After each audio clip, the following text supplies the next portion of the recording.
कि बच्चों जैसा कि आपका डिफिनिट आर्टिकल चल रहा है, उसी कड़ी में आज आपका नियम नंबर 5वां से शुरू करते हैं। जैसे कि प्लैनेट्स, प्लैनेट्स कितने होते हैं? 8 होते हैं। अगर कोई भी प्लैनेट्स आप लोग लिखते हैं या फिर उसका मेंशन करते हैं, जैसे कि मौखिक ओरली आप बोलते हैं, तो उसके आगे आपको दी का प्रयोग करना होता है। जैसे कि दी मार्स, है ना, दी मरकरी, ईटीसी, द जुपिटर, इस प्रकार से। यानी कि देखिए दिया है ना, यानी कि प्लैनेट्स के नाम से पूर्व जो अपने आप में अद्वितीय है, जैसे कि the sun, the moon, the sky, the earth.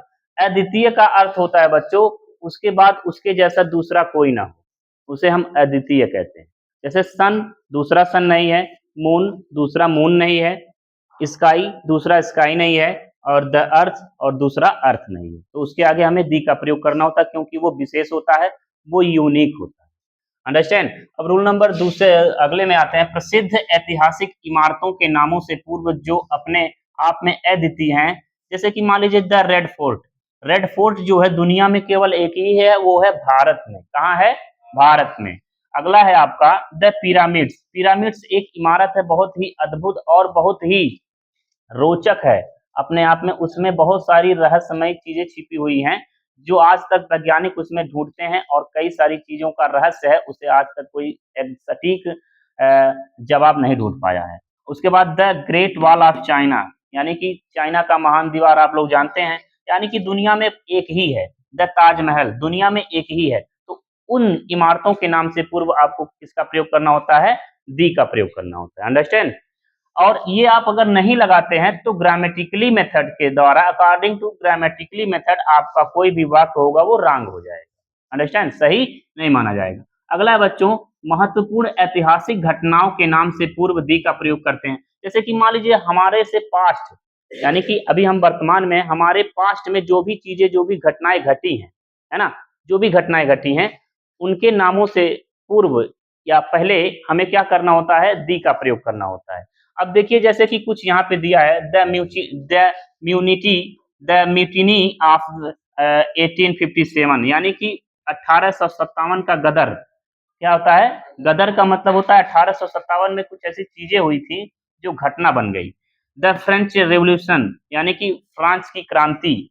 The industrial revolution, यानी कि औद्योगिक क्रांति। द फर्स्ट वर्ल्ड वार, यानी प्रथम विश्व युद्ध। इस तरह से दी का प्रयोग करना होता है। अंडरस्टैंड? अब आते हैं बच्चों यहाँ पे नियम नंबर 8 क्या कहता है? दी का प्रयोग परिवारों के नामों से पूर्व भी किया जा सकता है। जैसे कि द टाटाज, यानी कि मान लीजिए जो कि टाटा, बिरला, मित्तल, जिंदल, ये सब जो टॉप कंपनीज हैं, जैसे कि द वोडाफोन, आइडिया, है ना, इस तरह से।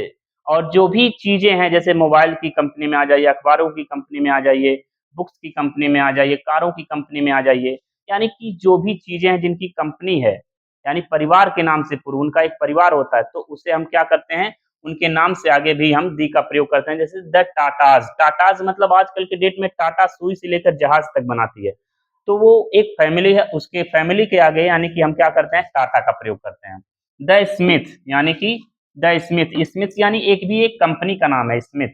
ठीक है। द बिरलाज, यानी टाटा बिरला, जैसे कि अभी हमने मेंशन किया। द नेहरूज, नेहरूज का एक परिवार है ना, गांधी परिवार जो है, द नेहरूज फैमिली, है ना। The Sharma's family, Pandit family, है ना। इस तरह से आपको इसके पूर्व आपको दी का प्रयोग करना होता है, अगर आप किसी के परिवारों का बोध करते हैं तो। अंडरस्टैंड? अब आते हैं बच्चों यहाँ पे आपका है 9वां रूल क्या कहता है? म्यूजिकल इंस्ट्रूमेंट्स के नाम से पहले दी का प्रयोग किया जाता है। यानी म्यूजिकल इंस्ट्रूमेंट्स का मतलब होता है जैसे पियानो हो गया, ढोलक हो गया, शहनाई हो गया, है ना, इत्यादि। इन चीजों के नाम से पूर्व क्या होता है?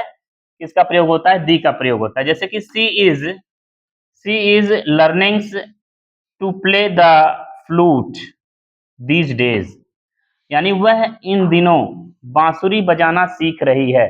तो प्ले द फ्लूट्स, यानी कि जिसे हम सॉफ्टली अपने होठों से या फिर अपने हाथों से करके बजाते हैं, तो वहां पे प्ले का प्रयोग करते हैं। यहाँ पे प्ले का मतलब हो जाता है बजाना। अंडरस्टैंड? अब यहाँ है Ravi Sonkar is brilliant at the sitar, यानी कि जो रवि सोनकर हैं वो सितार बजाने में बहुत माहिर है, ब्रिलियंट। अगला है आपका बच्चों नियम number comparative degree. Comparative degree का मतलब क्या होता है, जैसे कि डिग्री 3 प्रकार की होती है, एक पॉजिटिव डिग्री होती है, एक कंपैरेटिव डिग्री होती है और एक होती है सुपरलेटिव डिग्री। अब यहाँ पे दिया कंपैरेटिव डिग्री का एडजेक्टिव की तरह प्रयोग होने पर दी का प्रयोग करते हैं, जैसे कि the more I try the to please him the more he gets angry. यहाँ दिया है द मोर, यानी कि ये एडजेक्टिव है। फिर यहाँ पे दिया है, द मोर, फिर यहाँ पे आया है, ठीक है ना। तो ये कह रहा है कि जितना अधिक मैं उसे खुश करने की कोशिश करता हूँ वह उतना अधिक गुस्सा हो जाता है।